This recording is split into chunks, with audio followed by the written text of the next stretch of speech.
اللہ تعالیٰ حسد کرنے والے سے اتنے ناراض ہوتے ہیں اور اس کی نیکیوں کو اس سے برباد کر دیتے ہیں کہ حسد کرنا اللہ کی تقسیم سے اختلاف کرنا ہے، یہ امجاد کرنا ہے۔ بسم اللہ الرحمن الرحیم۔ السلام علیکم ورحمۃ اللہ وبرکاتہ۔ ابتدائیہ ملفوظ حضرت جی مولانا صاحب دامت برکاتہم کے آگے زیر سماعت آنے والے بیان سے منتخب شدہ ہے۔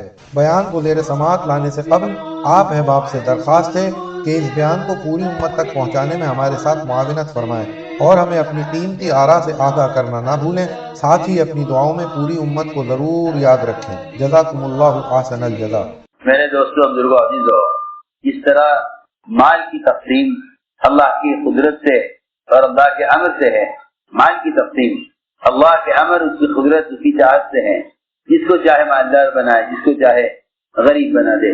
اسی طرح علمی عقلی صلاحیتیں اور مناسب عہدے اللہ تعالیٰ اپنی مرضی سے بندوں کے درمیان تقسیم کرتے ہیں، اپنی مرضی سے بندوں کے درمیان تقسیم کرتے ہیں۔ اللہ کے رسول کی تقسیم میں مداخلت کرنا، اس کی کوئی گنجائش نہیں ہے۔ کہ حضور اکرم صلی اللہ علیہ وسلم کی تقسیم پر ایک منافق نے یہ کہہ دیا کہ اس تقسیم میں اللہ کی رضا کا ارادہ نہیں کیا گیا، یہ تقسیم صحیح نہیں ہوئی، آپ نے انصاف سے کام نہیں کیا۔ تو آپ نے فرمایا الا ما عادل فمن یعدل، میں انصاف نہیں کروں گا تو کوئی انصاف کرے گا۔ میں نے یہ بات یہ عرض کی ہے کہ جن کو اللہ رب العزت نے اپنے کام کے لیے چنا ہو، کسی بھی کام میں، تعلیم میں، تدریس میں، تصنیف میں، تعلیف میں، دین کی اور یا دنیا کی ذمہ داریوں میں، یہ ساری تقسیم سن تنہا اللہ کی ہے۔ اللہ تعالیٰ جس کو چاہتا ہے اپنے کام کے لیے خود منتخب کرتا ہے، اس میں کسی کو کوئی دخل نہیں ہے، کسی کو کوئی دخل نہیں۔ لوگ حسد خواہ کرتے ہیں، لوگ حسد خواہ کرتے ہیں، کیونکہ حسد کرنا اللہ کی تقسیم سے اختلاف کرنا ہے۔ اللہ نے یہ چیز کو کیوں دی ہے؟ اللہ تعالیٰ حسد کرنے والے سے اتنے ناراض ہوتے ہیں اور اس کی نیکیوں کو اس سے برباد کر دیتے ہیں کہ حسد کرنا اللہ کی تقسیم سے اختلاف کرنا ہے، یہ امجاد کرنا ہے۔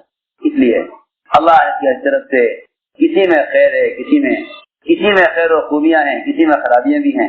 اس لیے فرمایا کہ اگر کسی میں کوئی خرابی دیکھو تو اس سے نفرت مت کرو، اور اگر اس میں کسی میں کوئی خوبی دیکھو تو اس سے حسد مت کرو۔ صحابہ کے اندر یہ دو صفتیں خاص تھی، وہ نفرت کرتے تھے گناہ سے، گناہ گار سے نفرت نہیں کرتے تھے، اور دوسری صفت یہ تھی کہ ان کے سینے مسلمانوں کی طرف سے صاف رہتے تھے، حسد سے، کینہ سے، بغض سے۔ اسے میں نے عرض کیا کہ انتخاب اللہ کی طرف سے ہوتا ہے۔ ہمیں چاہیے، صحابہ کرام کا مزاج یہ تھا کہ وہ جس کو کوئی کام کرتے ہوئے دیکھتے، جس کو کام میں آگے بڑھتا ہوا دیکھتے، صحابہ اپنے آپ کو ان کے ساتھ کر دیا کرتے تھے تاکہ اللہ ہم سے بھی کام لے لے۔ یہ نہیں کہ جھگڑیں، یہ نہیں کہ جھگڑیں، دیکھو تو صحیح، اللہ کسی کو مال دے دے تو کیا آپ اس سے آگے جھگڑیں گے کہ اللہ نے مال کیوں دیا ہے؟ تو جب اللہ کی تقسیم میں اس زمینی دنیا کے لیے جھگڑنے کی گنجائش نہیں ہے۔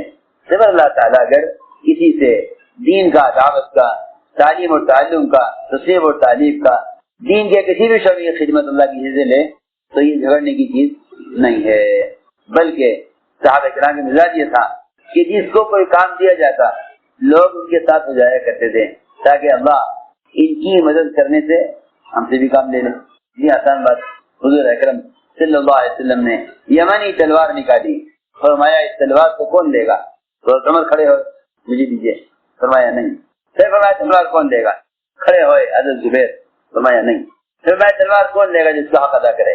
تو کھڑے ہوئے ابو دجانہ، آپ تلوار ان کو دے، نہ زبیر کو دی نہ حضرت عمر کو دی، تلوار ابو دجانہ کو بھی دی۔ ابو دجانہ رضی اللہ تعالیٰ عنہ اس تلوار کو لے کر نکلے میدان میں اور کام کیا اور مشرکین کی کھوپڑیاں اڑا دی اس تلوار سے۔ تو زبیر فرماتے ہیں کہ جب ہم دونوں کو تلوار نہ ملی، ابو دجانہ کو تلوار ملی، تو میں ابو دجانہ کے پیچھے پیچھے گیا میدان میں کہ دیکھتا ہوں کہ جب ہمارے ہوتے ہوئے اس کو منتخب کیا گیا ہے تو پھر اس کے کام کو دیکھنا چاہیے اور ہمیں اس کے ساتھ رہنا چاہیے۔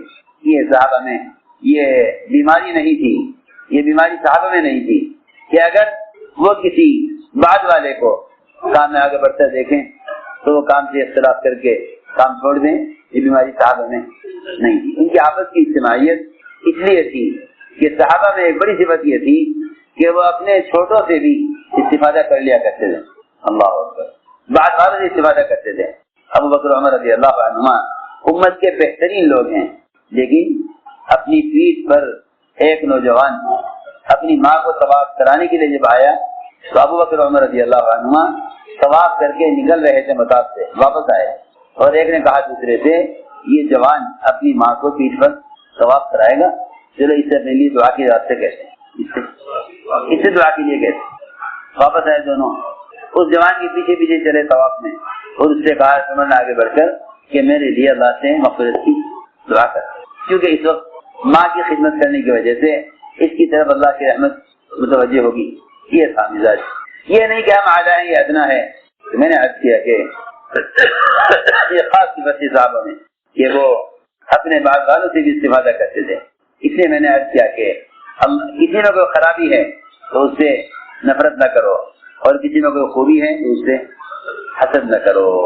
فرماتے ہیں ابو قلابہ کہ ابو درداء رضی اللہ تعالیٰ عنہ ایک آدمی کے پاس سے گزرے جس نے کوئی گناہ کر لیا تھا. لوگ اس کو گالیاں دے رہے تھے، برا کہہ رہے تھے. فرمایا ایسا مت کرو، اسے برا مت کہو. تمہارا کیا خیال ہے اگر تم اس کو کسی گڑھے میں پڑا ہوا پاتے تو اس کو گھر سے نکالتے یا نہ نکالتے؟ کہ ہاں نکالتے. تو فرمایا کہ اپنے بھائی کو برا مت کہو، اس سے گناہ کا ہو جانا ایسا ہی ہے جیسے کوئی آدمی چلتے ہوئے گڑھے میں گر پڑے تو اس کو گھر سے نکالنا چاہیے. اور لوگوں نے کہا کہ اے ابو درداء کیا آپ اس آدمی سے نفرت نہیں کرتے، اسے گناہ کرتا ہے؟ فرمایا نہیں، مجھے اس کے گناہ سے نفرت ہے، اس کی ذات سے نفرت نہیں ہے. آج کل ہمارے یہاں بیماری عام ہو گئی ہے کہ جب کسی کو غلطی دیکھ لیتے ہیں تو چاہے خود اس سے بڑی غلطی کرتے ہوں مگر اس سے نفرت کرتے ہیں اس کی گناہ کی وجہ سے. خود چاہے اس سے بڑے گناہ میں مبتلا ہوں لیکن غلط کرنے والے کو برا سمجھتے ہیں. غلط کرنے والے کو برا سمجھنا آدمی خود کو برائی کے اندر مبتلا کر دے گا. اس لیے کہ صحابہ کرام نفرت کرتے تھے گناہ سے، گناہ گار سے نفرت نہیں کرتے تھے. سینہ کا صاف ہونا حسد سے خاص طور پر. فرماتے ہیں نصیر مالک رضی اللہ عنہ کہ ہم بیٹھے ہوئے تھے حضور اکرم صلی اللہ علیہ وسلم کے ساتھ. فرمایا ابھی تمہارے سامنے جنتی آدمی ظاہر ہونے والا ہے. ایک دن ہوا اعلان، 2 دن ہوا، 3 دن ہوا. جب تیسرا دن ہوا تو عبداللہ بن عمرو بن عاص ان کے پیچھے ہو لیے اور ان سے کہا کہ میں آپ کے گھر میں آپ کے ساتھ 3 دن رہنا چاہتا ہوں تاکہ میں آپ کے عمل کو دیکھوں کہ آپ کیسی تہجد پڑھتے ہیں اور کیسے عبادت کرتے ہیں، کیا دعائیں مانگتے ہیں، کیا آپ کے اعمال ہیں رات کے. فرماتے ہیں عبداللہ بن عمرو کہ میں نے ان کے ساتھ 3 راتیں گزاری لیکن تینوں رات عشاء کی نماز پڑھ کر سوئے اور فجر تک سوئے، تہجد نہیں پڑھی. 3 راتیں گزر گئی ایسے ہی، رات میں کوئی عبادت نہیں، کوئی تہجد نہیں. اتنا ضرور ہوتا تھا رات کو آنکھ کھلتی تھی، کروٹ لیتے تو اللہ اکبر کہتے پھر سو جاتے، یہاں تک کہ فجر کی نماز کے لیے اٹھتے. لیکن ایک بات یہ تھی کہ میں دن بھر ان کے ساتھ رہا، میں نے ان سے کوئی شر کی بات نہیں سنی، ہر خیر کی ہی بات کرتے تھے. جب بھی کرتے تھے خیر کی بات کرتے تھے. جب 3 راتیں گزر گئی اور میں ان کے عمل کو حقیر سمجھ کر حقیر سمجھنے لگا تھا، میں نے کہا اللہ کے بندے میں تو تیرے یہاں اس لیے آیا تھا کہ میں نے حضور اکرم صلی اللہ علیہ وسلم کو 3 مرتبہ کہتے ہوئے سنا 3 دن تک کہ یہ آدمی جنتی ہے، تو میرا دل چاہا کہ میں آپ کے ساتھ رہوں، آپ کے عمل کو دیکھوں، میں وہ کروں جو آپ کرتے ہیں. لیکن میں نے آپ کو کوئی بڑا عمل کرتے ہوئے نہیں دیکھا. آخر بتائیے تو صحیح آپ کو اس درجے پر کس چیز نے پہنچایا؟ یہ اللہ کے نبی فرما رہے ہیں کہ آپ جنتی ہیں. انہوں نے کہا حضرت سعد رضی اللہ تعالیٰ عنہ نے کہ میرا معمول تو وہی جو آپ نے دیکھا ہے، میرا معمول تو وہی ہے جو آپ نے دیکھا ہے، لیکن میرے اندر ایک صفت یہ ہے کہ اللہ تعالیٰ نے اگر کسی شخص کو کسی خیر سے نوازا ہے تو مجھے اس پر حسد نہیں ہے، اس سے حسد نہیں ہے.